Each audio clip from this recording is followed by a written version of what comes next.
In this video, we'll look at how to pronounce the word horror.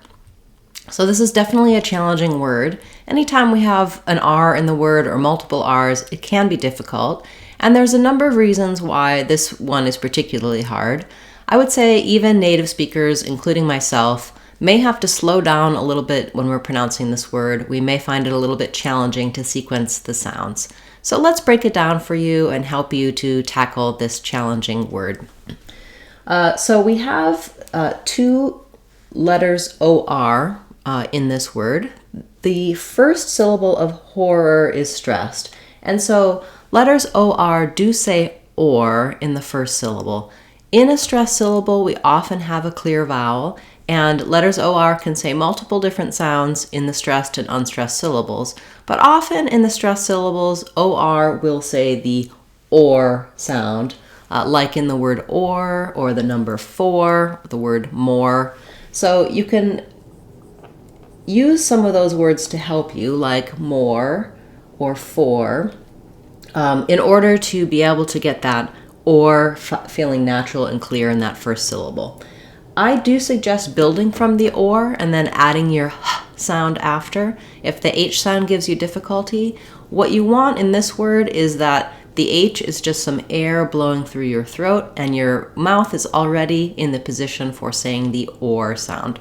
So for example, try saying or, hor, horror.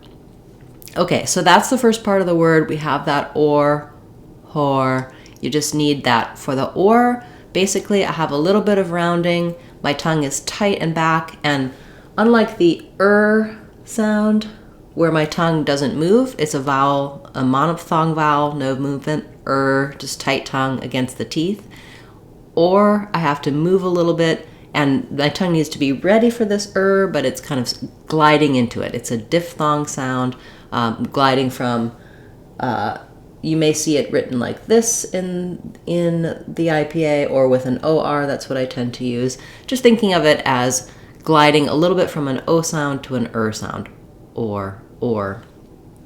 And then in the second syllable, letters OR say the sound because they are unstressed. So in this case, often when we have letters OR at the end of a word, they say rather than or. So for example, major, minor, etc. Horror, another example, we just have the sound, so you don't have to do two ors in this word. That's one thing that may help you make it a little bit easier.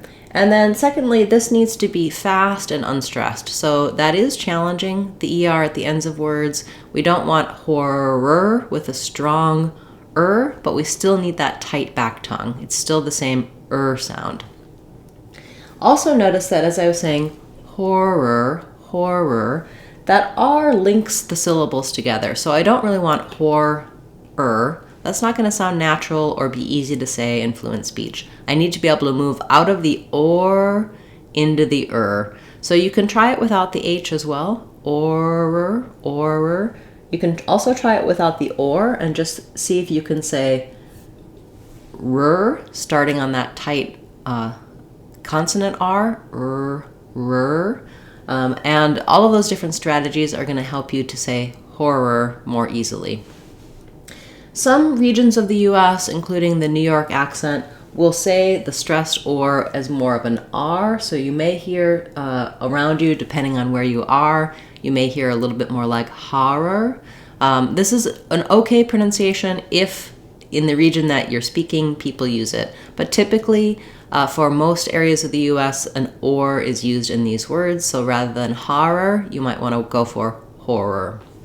Again, if you're living somewhere where everyone is saying har-er, then go ahead and say har-er. The difference is just more of an R, not as much rounding in that first syllable for the letters OR.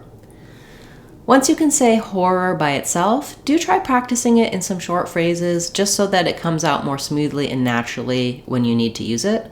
For example, she was watching a horror movie the other night. It was a real horror, everything that happened abroad. I don't really like horror films.